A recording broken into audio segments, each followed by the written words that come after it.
Hi everyone. So today we're going to be talking about this story in Uncanny X Men 186. When I saw the titles of the episodes of the new series, a cartoon series, I was really excited because I saw LifeDeath, and this is one of my favorite Storm stories in comic books. And I'm not going to explain why. You'll see after we talk about it. I'm going to try to be I'm working on being brief. I mean, I'm working on trying to condense my videos because I know a lot of you may start to watch it and then you quit watching it, which I totally understand because, the attention span of most people, myself included, it isn't that long. So I'm working on trying to be briefer in my videos. Obviously, with the last one, that did not work, but there was a lot to talk about in that one, so here we go. We're going to try this time. But of course, this one's a double-sized issue too. That was the problem with the other one, is it was the double-sized issue, but we're going to try to not be as long this time. So briefly, since Forge is a main player in this story, he was introduced just 2 issues earlier. And it's funny because we see Val Cooper and Raven Darkholme, who is actually Mystique in disguise, and she's working for this government agency so she can have access to their, secrets and weapons, which helps her agenda, further her agenda for the Brotherhood of Evil Mutants. Anyway, so they come in on Forge's building. He has the penthouse, and it's actually called Eagle Plaza, and it's in Dallas, Texas, which it's always fun to have stuff happen in your home state because, because most everything that happens superhero-wise is in New York, which I get because that's the, most metropolitan city in our city in the U.S. So I get that, but it's always exciting when something happens in your home state. So, like Fall of the Mutants, I need to do that because that happens in Texas. So one of these days I will. So anyway, they enter his penthouse and they're like surrounded by basically the outdoors because he's an inventor. That's his mutant power, is that he can invent pretty much anything. So he invents these realistic holograms. So here's our first glimpse of him. And so basically why they're there is that there's this alien race of dire wraiths running around, and the Space Knight ROM has this scanner that can detect who is a dire wraith, and this gun that can neutralize their powers and send them, like to limbo or something. So Forge was tasked with recreating that. So he says the gun is done, but it hasn't been tested. So he is hesitant to use it because he doesn't know like what will happen to the people that it's used on. So, and he also says the scanner's done, which this is just kind of a funny moment in this comic book. So he says, it can detect human, mutant, alien, like Kree, Skrull, dire wraiths. And in fact, it detects a mutant in this very room. And Raven panics and she's like, oh no, if he outs me, I can't lose this position. So I'm going to have to kill him and Val. And Forge, he laughs and says, ha, it's me. The mutant's me. I just thought that was funny. And she's like, okay, I don't have to kill anybody. At least not right now. So what happens is, briefly, because I was going to pull out the issue in between 185, but I thought, no, I don't really need to do that. I'll just summarize it. So Henry Gyrick and the government are after Rogue because they think she killed a S.H.I.E.L.D. agent, which she didn't. So that's basically what they're after Forge's gun for, is not for the dire wraiths, but for Rogue. So they use it without his permission. And what ends up happening is instead of hitting Storm with it or hitting Rogue with it, they hit Storm. And she loses her powers. She falls into the water and Ford, he rescues her and brings her back to his place.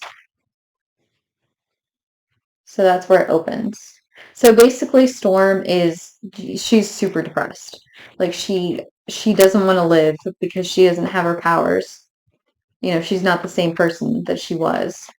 And Ford is trying to force her, to eat and live, and he doesn't know how.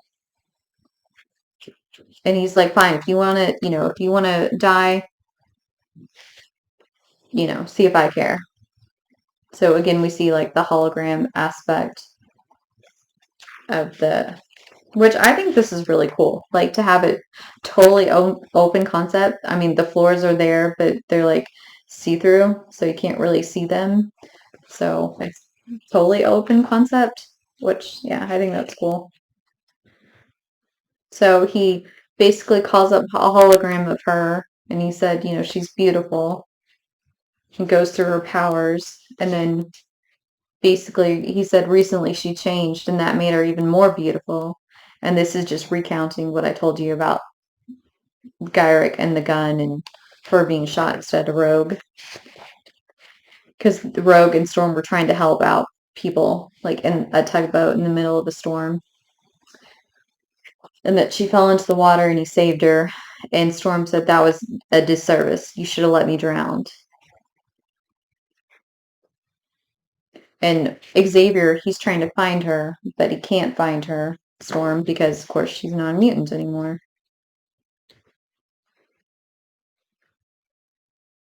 And Forge asks, so why are you hanging around with Rogue? I mean, she's a criminal. Why are you, she was associated with the Brotherhood of Evil Mutants. Like, why would you, an X-Men, being hanging around with her? And Storm said, well, she's not a criminal anymore.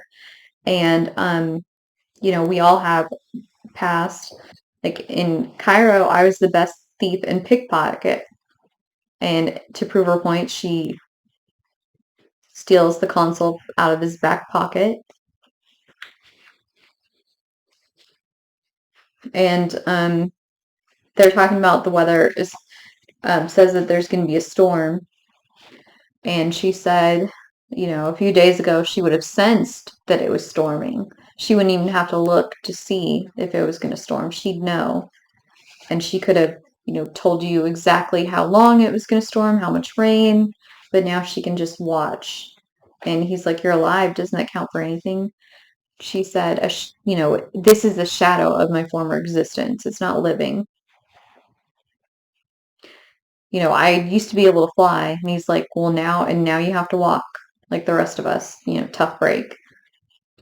And he's like, stupid. I shouldn't have said that. Like, I don't know how to reach her.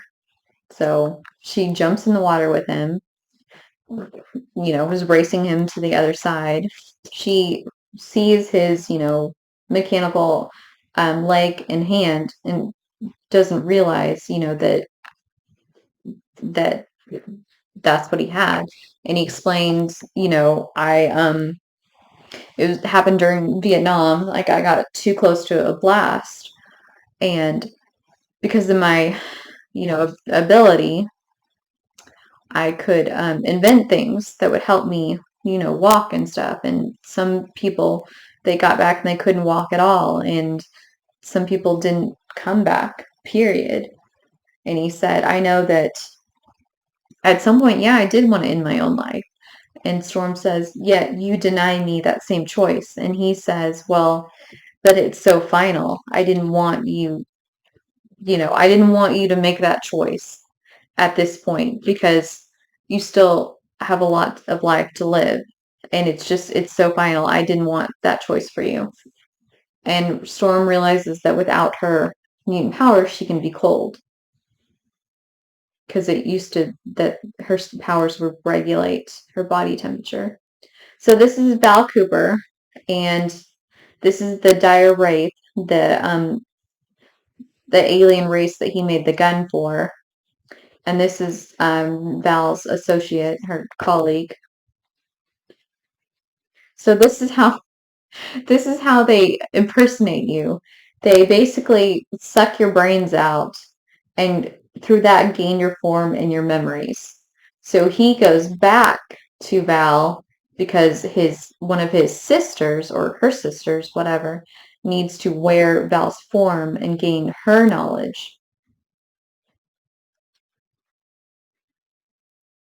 But luckily, Rogue has been tailing Val because she wants to know where Storm is and what happened. And so she, interrupts what's going on and she fights with them while Val tries to get out of this dire wraith who's wearing her colleague's face what's going on. And he says, your world will be ours. And she kills him because obviously her colleague is dead. So Rogue doesn't have her gloves on, so of course she absorbs this thing, which if you're Rogue, like if you had that power, especially at this time since she couldn't control it at all, wouldn't you just always wear gloves? I mean, wouldn't you be afraid you accidentally touch someone? Anyway, she doesn't have gloves. She absorbs. So, um, the professor feels like her agony in this transformation or this absorption, and he feels like her just her thoughts, and they're so alien and they're so vile that he has a lock on her. So hopefully through her they can find Storm and find out what happened. So Val is trying to flee, and Rogue catches up with her and basically grabs her to learn what's going on, like what's happening, like what happened to Storm. So she learns through Val what happened to Storm and that it was really her fault. And but Val, and she's like, I have no choice. I have to go tell Professor Xavier, and I have to get the X-Men's help. So since Storm's costume was destroyed, Forge has clothes delivered for her, and I love this moment.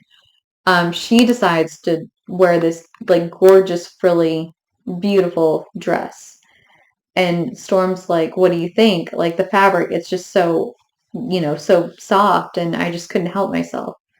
And he just stares like he doesn't know what to say. And she's like, you're staring. And he's like, well, what do you expect? And she's like, I don't know, you're making me nervous. So she goes and changes because she's like, this was a mistake. And she's like, stupid woman, trying to impress him in this by dressing up in this dress. And he's like, stupid man, call her back, tell her she's the most beautiful thing you've ever seen. And Storm thinks to herself, well, why did I do that in the first place? Why do I crave his approval? Like, it's not me. It's not like me. My behavior must have made him laugh. And so she changes into just overalls. And Forge says, I didn't mean to upset you. It's just you caught me off guard. I didn't know what to say. And she's like, are you so ashamed of your thoughts and feelings that you would keep them to yourself? And he's like, sometimes, like, I like my privacy. I like my solitude. There's safety in it. And he's like, and she says, well, should I even be here then? And he's like, stay, please. And she said, I would like to. So he's making them dinner, and he says, you should pour us some champagne. And she's like, I don't drink. And he's like, oh, live a little, try it. You might like it. And she does. She tries it. And she's like, the bubbles tickle my nose. And she keeps drinking it. And he's like, you're supposed to sip it. And she's like, you're staring. And he's like, so are you. And she says, I feel, flushed and giddy. It must be the champagne. And then and then she asked, are you Indian? And he said, Cheyenne. And she said, have I offended you? And he's like, no, I'm proud of my heritage, but it has nothing to do with, who I am or the life I lead. And she's like, because and then she recounts her own path that, she was a thief and that she joined the X-Men, but their home was hit by bombs, and her parents were killed, and she and her mom were buried in the rubble, and she watched her mom die. And that's why she doesn't like enclosed spaces. And she says, I've never told this to anyone. And he's like, we're a lot alike. I propose a toast. And she said, do you hear thunder? And he's like, if you press the yellow button, you can see it. Oh, speaking of thunder, like I found, since we're talking about storm, I found my earrings, my lightning storm earrings that my friend made me, and I thought they were fun, and I thought I should wear them today. So they glow in the dark. Like she used some kind of mica powder, I think, to make them glow in the dark. I think they're really fun. Anyway, so she's like, turn it off, I'm scared. And she's like, that's the first time in my life I've ever been scared of the storm. I felt so small and so insignificant. And, basically she shares her journey of when she found out her powers were tied to her emotions, she basically became a different person. She became, closed off from everyone and just always, encased herself in serenity and just avoided anything like in terms of intense feelings because of her powers, and she didn't want to hurt anyone. And then a few months ago she rebelled against that and cut her hair, changed her clothes, and now the irony of all that is that the only one that will be affected is her, the only one that's at risk. And he said that's not true, and he kisses her and he says, you're beautiful. And she says, you also. And he says, so how do you feel? And she's like, I soar like an eagle, as high as the stars. I'm happy. Which, like I said, this is the first time we see Storm more as just like a woman, emotional, just in touch with her feelings, and not just the stoic goddess persona that she's always had kind of before this. I mean, there have been, of course, little moments, but this is the first time when we see her like as human. So that's why I really like this story. So he gets a phone call, or he asks, do you really want to fly again? Like, I'm an inventor. I can probably figure out how to make that happen. She's like, I don't want to talk about that right now. So she gets a call, or he gets a call and says, I'm sorry, this is business. I have to take it. And she thinks by the phone ringing, she's like, oh, I bet the professor's worried about me. I should call him. I don't know why she thinks, oh, I should call him right now, that Forge is on the phone. So she listens in and finds out that Forge is the reason why she doesn't have powers. And so she runs. And he's like, no, come back, let me explain. And she falls because Forge is trying to keep her there because she's trying to get to the elevator to escape. And she's like, okay, well, if I, press these buttons on the console, maybe I can, turn off or turn off the lights or something. She ends up hitting the hologram projector, and they find, they're back, and like it looks like in Vietnam.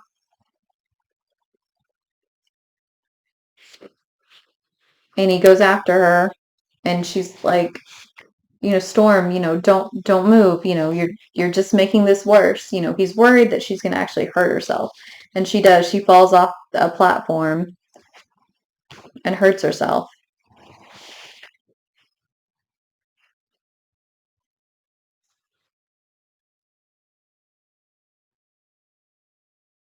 And so basically, Forge is like, there's nowhere to run. I'm not your enemy. And the gun was never meant to be used like that. And she's like, well, then why was it built? And he's like, it's my job. And she's like, and you only follow orders. Like, I'm no guinea pig. I'm a human.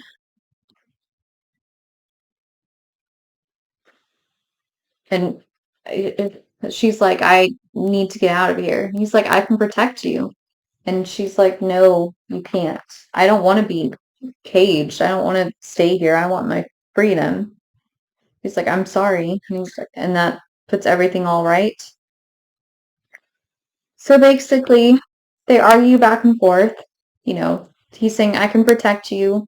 And she's like, no, everything you learn from me, about mutants, you'll just take back to Gyrick and he'll learn it, whether with your help or without your help. And I will not be responsible for destroying, mutant kind, like our kind. Does that mean nothing to you? Like, basically, she feels like he's betrayed his ideals by making this weapon, which, I get that because, I mean, as a mutant, wouldn't he care what happens to other mutants?